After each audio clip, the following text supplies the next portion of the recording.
Hi, it's Dee Tozer here to talk about our natural instinct to protect ourselves and how this plays out in relationships during a difference of opinion or as a result of one. My intention here is to draw your attention to everyday relationship interactions with your partner, which can put you on the back foot, so that you either go on the defensive or you attack to make your point and feel heard. And if you feel you're being unfairly criticised or put down, you stand up for yourself. Now you might be thinking, well, what's wrong with that? What can I do if I'm criticised by my partner and I feel it's unfair and unjustified? If defending isn't the answer and attacking is a no-no, I can't simply ignore it and say or do nothing, can I? Too true. That will only build up a huge stack of resentment over time, which will severely impact any intimacy and connection between you. So firstly, I'm going to spend a little time talking about self-protection because it's so important to understand and recognise if either one of you is doing this. And if nasty hostility occurs, then you both are probably doing this. Several things can be going on at once, and sometimes it's really hard to nail exactly what is causing your partner to be interacting unpleasantly.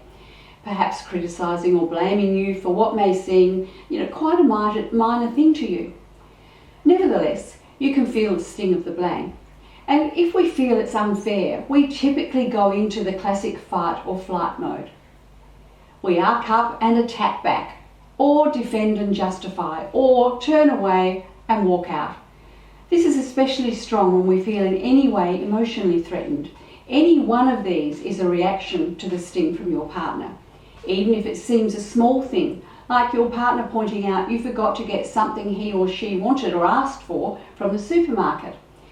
The answer sits in regulating your emotions, taking that deep breath, pausing to get your thoughts together.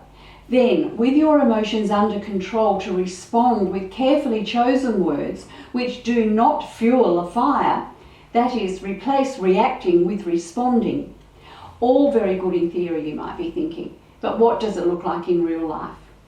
So using my favourite supermarket example, instead of defensively self-protecting by saying in a huffy tone that he or she should have texted you to remind you again to get it, or stating that he or she was unreasonable to ask you to add it to your list of things to do, or that you can't remember everything, a carefully worded response would be like this. Yes, I did forget. It was top of mind when I approached the supermarket. Or I entered the supermarket. It was on my list. I'm so sorry to let you down. Yes, a little acknowledgement and apology goes a long way. Tough for a partner to stay mad after a reply like that. A considerate partner may even reply with, "It's okay, babe. I know how much you have to remember and I could have sent you a reminder text. It's really not that important." Warmth, consideration and respect are intact then. Intimacy is not damaged. Other protective defensive statements could be, "The place was hectic with long queues and I was distracted by hurrying to get onto a queue." Or, "It was too hard to find, so I gave up looking." Then there's the aggressive defence, which takes two forms usually, criticism or contempt, taking criticism first and using the example from the supermarket again. An aggressive, defensive, critical statement will be, "Well, you often forget things I ask you to get, or you don't remember the things I want either, or I don't pick on you when you forget." Criticism finds fault with the other partner and is an excellent form of defensive attack. If you're intending to stir up more trouble, that's the way to go. There are two more main categories of criticism. One is where a partner who criticises the other partner frequently doesn't take ownership of his or her personal flaws or faults at all. In fact, can often be blind to them. The other category is where one partner criticises the other partner for the behaviours or actions and inactions which the criticising partner also displays very frequently. This can be confusing for the partner on the receiving end of that criticism, because that partner will reply to a criticism by saying, "Well, you must be referring to yourself, surely," or similar. And the partner who's criticising might have a heightened anger response to this, which shuts down the exchange quickly. It's like the pot calling the kettle black scenario. So moving on to the second form of aggressive defence, which we will come to, contempt. Contempt is often expressed with rolling of the eyes, staring hard at the other person, shoulder shrugs, or big sighs, saying things like, well, what else would I expect? Or, of course I should understand that. Of course, the whole world understands that. Using the supermarket example again, it could be, why am I not surprised you're so forgetful? Just can't get anything right. You never put me on your list. I can't rely on you. I'm not a priority, and so on. Contempt is full of put-down statements, often sarcastic, which say directly or indirectly, I'm better than you. Well, you may be thinking, how does one respond to those criticisms or put-down statements? And a big if this is not too common and you want to save your relationship, then there are several ways to respond. 1. Gee whiz, I can see you really are upset about this. Second option, let's make the shopping list together in future. The third one, I know it's frustrating when you were so looking forward to me bringing home those blah blahs, chocolates, whatever. Keep your reply short and to the point with no second part to the sentence with a justifying statement in it.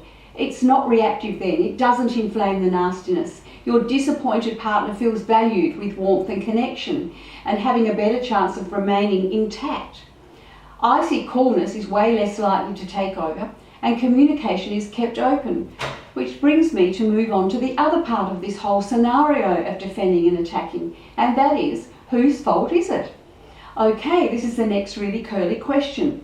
I hear it frequently, it's not my fault. Typically both partners tell me this. Occasionally one partner owns up to being the main problem, but it's not common. And if you're both saying that it's not your fault, then whose fault is it? Well, my main question at this point is to ask if it's any one person or partner's fault more than the other. And I'm asking you that question now.